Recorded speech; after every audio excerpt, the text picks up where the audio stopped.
Is it just me, or does it seem weird and detrimental for a parent to have alcohol or drugs with their kids, partying with their kids? Is it just me, or is that freaky? I think that's the weirdest thing in the world. I don't understand that lack of an example.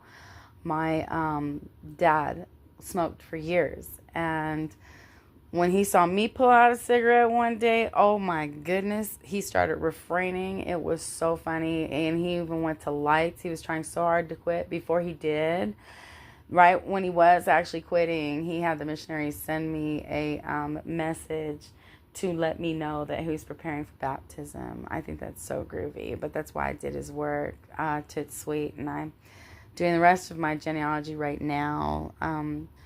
Anyway, I can tell you, if I told my dad that I knew someone who was doing that with their kids, my dad would be really upset that I even associated with that person. I'll be honest with you, he's kind of like that. Dad has no tolerance for certain things. And a parent not being a good example to their children is a real deal breaker for dad.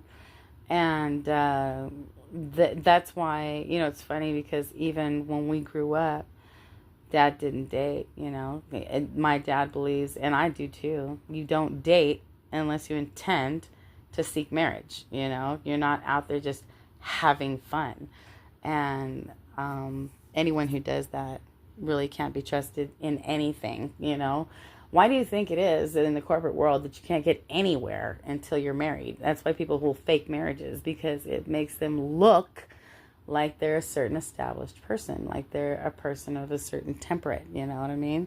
But anybody in a broken situation that doesn't have their life together like that, you don't need to be dealing with that. Nobody needs to be dealing with that. And if they don't want to get their life together because they're in a comfort zone, let them do that, but let them do that without wrecking your life, because there's just too much life to live. There's no excuse. And even if that person is your soulmate and they decide to be stupid enough to juggle that and fumble that, let them. Because especially if I don't want to say either gender, but I know in my case, my dad told me that I have several lined up that if that one don't work, another one will. And if he doesn't want to follow the standards and live up to what he can be, then he doesn't need to be messing with me. Or you. Remember that God loves you, and so do I. Take care.